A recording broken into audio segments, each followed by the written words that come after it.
అహింస మార్గంలో స్వాతంత్ర్యం రావడానికి ఎంతో మంది మహనీయుల త్యాగం ఉందని భూపాలపల్లి మాజీ ఎమ్మెల్యే గండ్ర వెంకటరమణారెడ్డి అన్నారు. ఈ మేరకు జయశంకర్ జిల్లా కేంద్రంలోని బీఆర్ఎస్ పార్టీ కార్యాలయంలో జరిగిన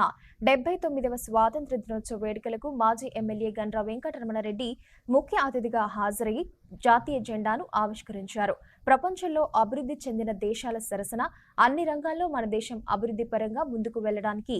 అనేక మంది కృషి చేసినట్లు తెలిపారు. 79వ స్వాతంత్ర దినోత్సవం సందర్భంగా భారత రాష్ట్ర సమితి జిల్లా కార్యాలయంలో ఇప్పుడే మనం జాతీయ జెండాను ఆవిష్కరించుకోవడం జరిగింది. 79 సంవత్సరాల కంటే ముందు మన దేశం ఆనాడు బ్రిటిష్ వాళ్ళ చేతుల్లో స్వయం పాలన లేకుండా వాళ్ళ పరిపాలన మనం కొనసాగుతున్నటువంటి పరిస్థితులలో మహాత్మా గాంధీ గారి నేతృత్వంలో ఆనాడు ఉండేటువంటి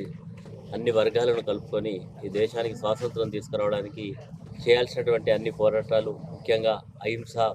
మార్గం ద్వారా ఈ దేశానికి స్వాతంత్రం తీసుకురావడానికి గాంధీ గారి నేతృత్వంలో ఆనాడు పండిత్ జవహర్లాల్ నెహ్రూ, సర్దార్ వల్లభాయ్ పటేల్ ఎందరెందరో మానాయకుల యొక్క త్యాగ ఫలితంగా, వారి పోరాటం ఫలితంగా మనం దేశానికి స్వాతంత్రం సిద్ధించుకోవడం జరిగింది. 79 సంవత్సరాలలో మొదలు మన స్వాతంత్రం వచ్చే నాడు తినడానికి తిండి లేక, కట్టుకోవడానికి బట్ట లేక, వ్యవసాయం చేసుకోవడానికి సరైనటువంటి ప్రాజెక్టు లేక ఇబ్బంది పడుతున్న పరిస్థితుల్లో ఆనాటి మొదటి ప్రధాని శ్రీ పండిత్ జవహర్లాల్ నెహ్రూ గారు ఈ దేశంలో పంచవర్ష ప్రణాళికలు పెట్టుకొని మొదటి 5 సంవత్సరాల్లో ఏం సాధించాలి, రాబోయే 5 సంవత్సరాల్లో ఏం సాధించాలి అనేటువంటి గొప్ప లక్ష్యంతో ఈ దేశాన్ని సమర్థవంతంగా భావి తరాలకు ఏ ఒక్క అవసరాన్ని కూడా ఇబ్బంది పడకుండా ముఖ్యంగా ప్రాజెక్టులు కట్టుకోవడం, పరిశ్రమలు పెట్టుకోవడం, ఈ దేశాన్ని ఏకతాటిగా తీసుకెళ్ళినటువంటి జవహర్లాల్ నెహ్రూ గారు తర్వాత జరిగినటువంటి రాజకీయ పరిస్థితులలో పాలకులందరూ కూడా ఈ దేశంలో ఉండేటువంటి ఏ రాజకీయ పార్టీలో ఎవరున్నా అందరి పార్లమెంట్లోకి వెళ్ళగానే ఈ దేశం నాది, ఈ దేశ ప్రజల యొక్క భవిష్యత్తే మాదనే పద్ధతిలో మరి పాలకులందరూ కూడా గొప్పగా పరిపాలన చేసి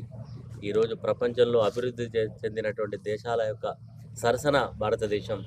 అన్ని రంగాల్లో, సైన్స్ విజ్ఞాన రంగంలో, ప్రతి రంగంలో కూడా భారతదేశం ఈరోజు మొదటి వరుసలో ఉన్నందుకు భారతీయులుగా మనందరం కూడా గర్వపడాల్సిన పరిస్థితి ఉందని ఈ సందర్భంగా గుర్తు చేస్తూ, ఈనాడు మనం కూడా ఒకసారి ఆనాడు దేశ స్వాతంత్రం స్ఫూర్తితోటే మన ప్రత్యేక తెలంగాణ రాష్ట్రాన్ని సాధించుకోవాలి, మన ప్రాంతాన్ని మనమే స్వయం పాలన చేసుకోవాలి. ఆనాటి ఉద్యమ నాయకుడు చంద్రశేఖరరావు గారి నేతృత్వంలో అన్ని వర్గాల ప్రజలను ఏకం చేసుకొని తెలంగాణ రాష్ట్రాన్ని సాధించుకున్న తెలంగాణలో 10 సంవత్సరాల్లో కేసీఆర్ గారి పరిపాలన జనరంజకమైన, ప్రజారంజకమైన పరిపాలనతో పాటు చాలా సంవత్సరాల నుంచి నిరుపయోగంగా కలిసేటువంటి ప్రతి గోదావరి,